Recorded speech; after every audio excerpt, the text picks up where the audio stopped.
குமரி மாவட்ட திருக்குறள் ஆய்வு மன்றத்தின் 354வது அமர்வினை அலங்கிருக்கின்ற உங்கள் அனைவருக்கும் எனது இனிய மாலை வணக்கம்.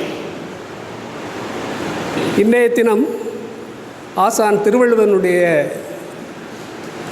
கற்பியல் அதிகாரத்தில் 118வது அதிகாரம் கண் விதிப்பு அழிதல் என்பதை பற்றிய ஆய்வு நடந்து கொண்டிருக்கிறது. கண் விதிப்பு அழிதல் என்று என்றால் கண் விதிப்பு என்பது என்னளவுக்கு கண் படபடவென்று அடித்தல் அப்படிங்கிறது மாதிரி. அழிதல் அப்படிங்கிறத நான் என்ன எப்படி எடுத்துக்கிட்டேன்னா, அழிதல் உற்று வழிமேல் வெளி வைத்து காத்திருக்கிறாள் பிரிந்து போன தலைவனை நோக்கி உற்று பார்த்துக்கிட்டு அப்படியே அவளுக்கு அந்த அந்த கண் இமைத்தல் நின்று போகுது.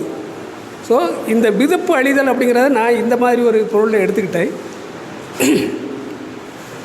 இந்த கண் விதிப்பு அழிதல் அப்படிங்கிறதுனால அவள் எவ்வளோ தூரத்துக்கு விரகதாபமாக பிரிவாட்டாமையினால் உறங்காது உண்ணாது இனி பிற உற்றாரோடு ஏதும் பேசாது தானாக தன்னை வருத்தி கொண்டு இருக்கிறாள். இதை இந்த களவியல்லே குறிப்பறிதல் அதிகாரத்தில் இந்த கண்கள் செய்யக்கூடிய அத்தனை வேலையும் அதில் கொண்டு வந்துடுறாரு. அடுத்ததாக இந்த கண் விதிப்பு அழிதலில் அந்த எல்லாமே அந்த ஒரே ஒரு ஆக்ஷன் தான். அதில் கண் விதிப்பு அழிதல் அப்படிங்கிறது மட்டும் இவ்வளோ தூரத்துக்கு மைக்ரோஸ்கோபிக் வியூ போட்டு இந்த வள்ளுவரால் அதை அணுக முடிஞ்சது, ஆராய முடிஞ்சது அப்படிங்கிறது பெருமாச்சரியம். இந்த அளவுக்கு ஒரு உடற்கூறாய்வாளர் கூட இந்த அளவுக்கு அவர் அணுகி அதை ஆராய்ச்சி பண்ணியிருப்பாங்களான்னு சொல்ல முடியாது. ஏன்னா பெரும்பாலும் நீங்கள் தொடர்ந்து இந்த கணனி போன்ற அதுகளை நீ பார்க்கும்போது அதனுடைய செயல் இழந்து அப்படியே விழித்து கொண்டே இருப்பார்களாம். அந்த ஒரு விழிப்பு நிலையை அந்த தொடர்ந்து அதை பார்ப்பதனால் உருவாகி அது ஒரு நோயாக மாறுகிறது. இங்கே நம்ம தலைவி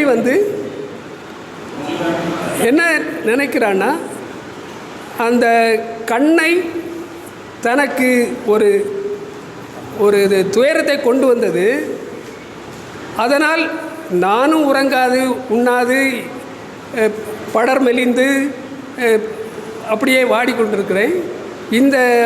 இந்த மாதிரி அந்த துயரத்தை தந்த அந்த துயருக்கு காரணமான அந்த கண்ணே இப்போ கண்ணீர் சிந்தி வறந்துக்கிட்டு இருக்கு. ஸோ இந்த மாதிரி ஒரு காலகட்டத்தில் அவளுக்கு என்ன தோணுதுன்னா, சொல்கிறா, நீ ஆராயாமல் கண்ட, அதே மாதிரி நீ உனக்கு தெரிந்து உணரா நோக்கின் உண்கண் அப்படிங்கிறா, அல்லது இந்த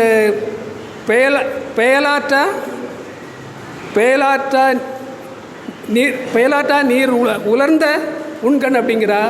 எந்தெல்லாமோ அடைமொழி சொல்லி கடைசியில் என்ன ஒரு சமாதானத்துக்கு வர்றேன்னா, ஓ ஓ இனிதே எமக்கு இந்நோய், ஓ ஓ இனிதே எமக்கு இந்நோய்,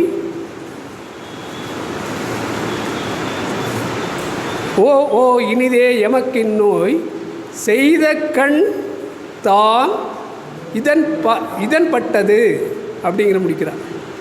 இந்த குறள் எல்லாத்துக்கும் தெரியும். குறள் வெண்பாவுடைய இலக்கணம் எல்லாத்துக்கும் தெரியும். அதில் ஓ ஓ அப்படிங்கிறது அது இன்னிசை அளபடை அப்படின்னு இலக்கணம் குறிக்கிறாங்க.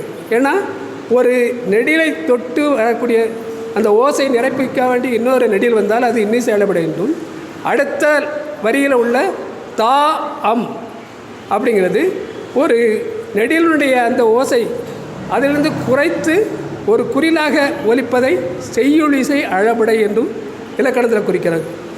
இந்த மாதிரியெல்லாம் அளவெடுத்து எப்படித்தான் இவரால் இந்த 7 சீரால் இந்த குறளை ஏற்ற முடிஞ்சதோ தெரியல. அதுவும் 2000 ஆண்டுகளுக்கு முன்னாடியே இப்படி ஒரு பெரிய கற்பனை கூட நம்மளால் கற்பனை கூட பண்ண முடியல. அந்த அளவுக்கு ஒரு சொல்லாட்சி பொருளாட்சி அத்தனைக்கும் ஒரு மொத்த அதிபதியாக நம்ம ஐயன் திருவள்ளுவர் இருந்திருக்கிறார். இனி கண்களை பற்றி சொல்லப்போனால் ஆதி காலத்தில் பைபிளை எடுத்துக்கிட்டால் ஆதாம் ஏவாள், இந்த ஏவாளுக்கும் ஆதாமுக்கும் கண் இருந்ததுனால தான் அந்த அவங்க அந்த நல்லது தீயது அல்லது அறிவு விருட்சத்தினுடைய கனியை உண்ண முடிகிறது. இனி உங்கள் இதிகாசத்துக்களை எடுத்துக்கிட்டிங்கனாலும் ராமனுடைய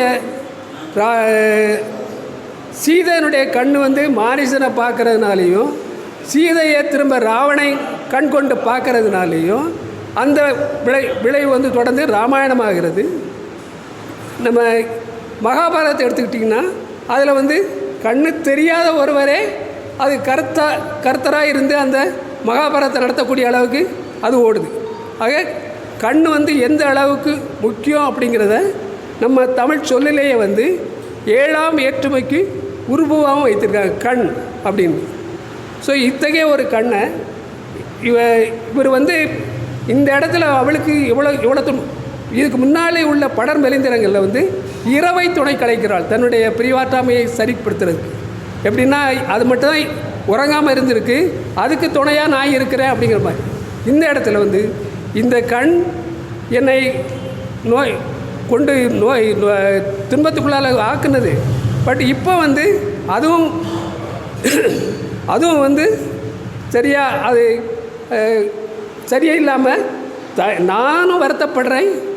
அது போக வந்து எனக்கு இந்த நோயை தந்த இந்த கண்ணும் வருந்துகிறது என்று கூறி இந்த வாய்ப்புக்கு நன்றி கூறி விடைபெறுகிறேன். நன்றி, வணக்கம்.